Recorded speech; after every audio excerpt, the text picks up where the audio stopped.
আমি লক্ষ্য করি জানেন, আমার স্ত্রীকে আমার মা ততটা ভালোবাসে না। বুঝতে পারছেন কি ধারণা হলো? আমার স্ত্রীকে আমার মা ততটা ভালো দেখতে পারেন না। তিনি নিজের পুত্র বধূকে মেনে নিতে পারেন না। আরে বাবা, তোর জন্য তো এই মহিলাটা জীবন যৌবন রসাতলে দিয়েছিল, আজ তোর কাছে তোর স্ত্রী বড় হয়ে গেল, মাটা তোর কাছে এত খারাপ রে বাবা।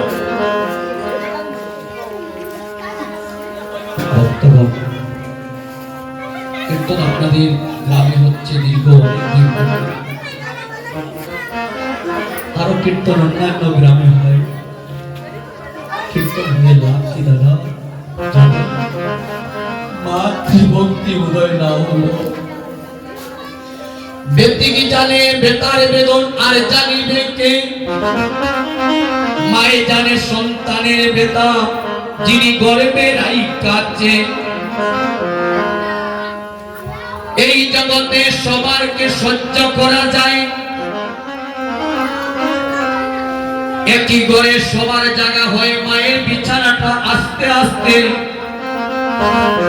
একটু পৃথক করে দেওয়া। সবার বিছানা ভালো লাগে। উত্তরা সংক্রান্তি, দুর্গা পূজায় সবার কাপড় পছন্দ হয় না, কিন্তু মা বলে না রে বাবা, আমার কাপড় লাগবে না। তুই এত কষ্ট করে এত টাকা কোথায় থেকে জোগাড় করবে? তোর পুত্রগণকে দিয়ে আমার কাপড় লাগবে না বাবা, আমার কাপড় তো অনেকই আছে। আমি মারা গেলে ওই কাপড়টা খেয়ে পড়বে বল। কিন্তু একটি কাপড় 5 বার পরিবর্তন করে স্ত্রীর মর্যাদা পাওয়া যায় না।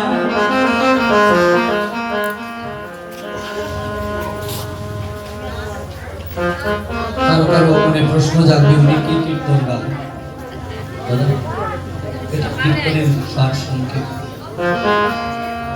কীর্তন গাইলাম দাঁড়িয়ে দাঁড়িয়ে। আমার বাল্যকালে মাতৃবিয়োগ হলে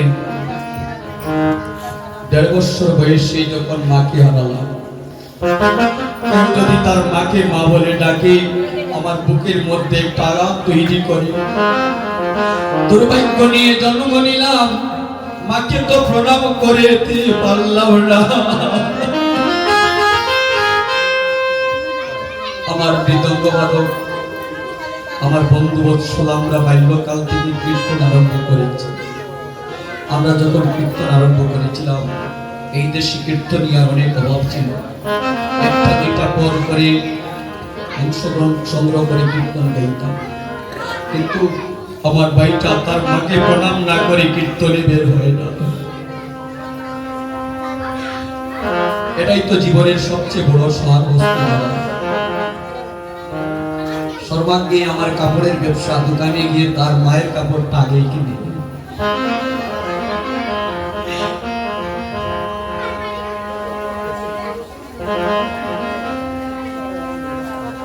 যে অবস্থায় থাকুন না কেন, যে অবস্থায় আছেন না কেন, মাতৃভক্তি যদি অটুট থাকে দাদা, শত অভাব দুঃখ দুর্দশা সব দূরে যাবে। কারণ মাতৃচরণে যার আশীর্বাদ আছে,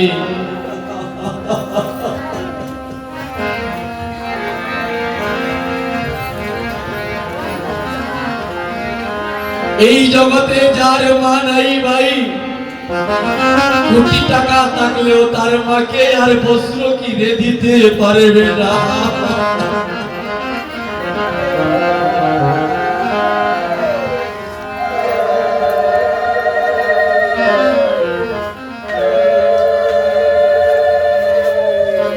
মাতৃচরণে 4টা ধাম বিরাজিত থাকে।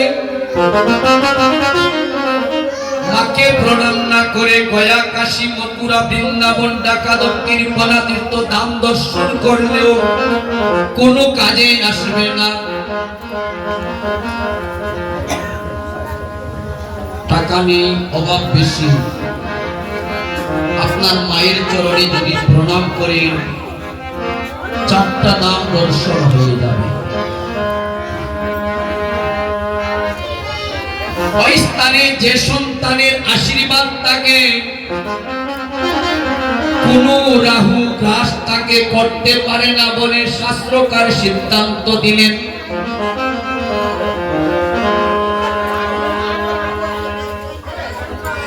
গোচারণে যাওয়ার সময় মা যশোমতী গোপালকে কনিষ্ঠ আঙ্গুলে দন্তাঘাত করে দিলেন, আর গোপাল মাকে চরণে প্রণাম করে ঘর থেকে বের হলেন।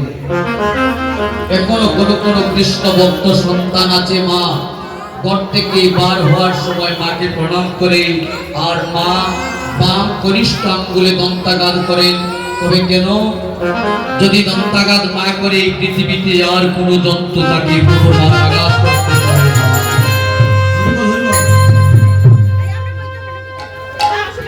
তাই গোপাল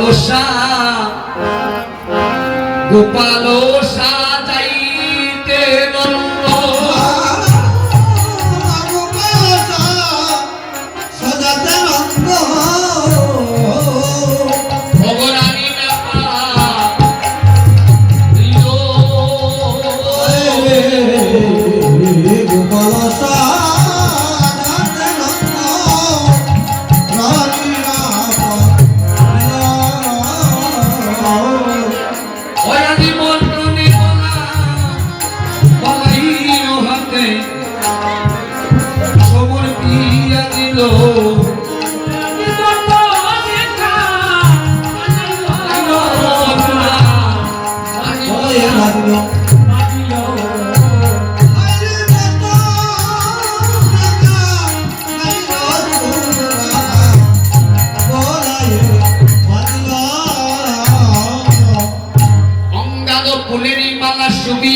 ভালো শ্রবণে কুণ্ডলে দুলে গলে পুষ্প মালো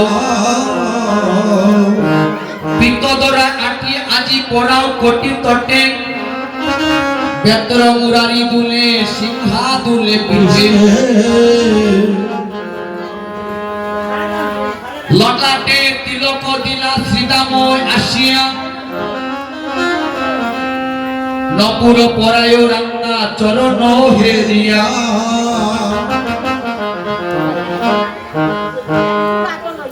মাই গোপালের হাতে রক্ষা মন্ত্র পড়ে দিয়ে বাম কনিষ্ঠ অঙ্গুলে দন্তাঘাত করে বলবার হাতের হাতে সপিয়া দিয়া বললেন, বলারা তুমি শোনো রে বলাই, বলিয়ে কটাই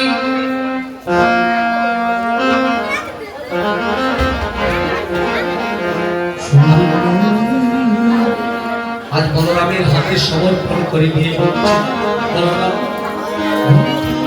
আমি তোর হাতে সমর্পণ করে দিলাম। এই জগতে আমি আমার গোপাল ছাড়াই আর কোনো ধন নেই। আমি তোর হাতে সপিয়া দিলাম। বলরাম, তুই জানিস তোর ধর্মে জানে